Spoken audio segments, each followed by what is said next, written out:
Everyone, আমি শিপ্রা। আমার একটা ছোট্ট ব্লগে তোমাদের সবাইকে স্বাগত। আজ আমি কলেজ যাব, তাই মা আমার চুলগুলো আঁচড়ে দিচ্ছিল। গাইস, চুলগুলোর অবস্থা খুবই খারাপ। তারপরে খাওয়া দাওয়া করে আমি বেরিয়ে পড়েছি। রাস্তায় বান্ধবীদের সাথে দেখা, বান্ধবীদের সাথে থাকা মানে মজা তো হবেই। মজা করতে করতে পৌঁছে গেছি কলেজে গিয়ে একটা ক্লাস করার পরে বান্ধবী আমার প্রচুর ক্লান্ত, হাওয়া করতে হচ্ছে, এবার মনে হয় অজ্ঞান হয়ে যাবে।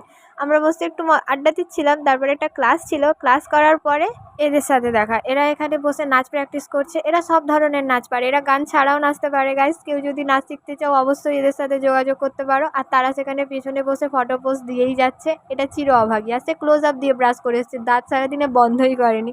যাই হোক, এদের সাথে মজা করতে করতে কলেজের সময়টা কাটছিল। তারপরে দেখি বান্ধবীর মেকআপ খারাপ হয়ে গেছে। তারপরে একটা ক্লাস ছিল, ক্লাস করার পরে আমরা কলেজ থেকে বেরিয়ে পড়েছি। আমি বান্ধবীকে ফুল দিতেই বান্ধবী খুশি। তারপরে বান্ধবী আমাকে রিটার্ন ফুল দেওয়ার জন্য অনেক কষ্ট করে একটা ফুল পেড়ে এনেছে। ফুলটা কিন্তু খুব সুন্দর। তারপরে আমরা লস্যি খেতে গেছিলাম, লস্যি খেয়ে দিয়ে বেরিয়ে পড়েছি ঘরের উদ্দেশ্যে।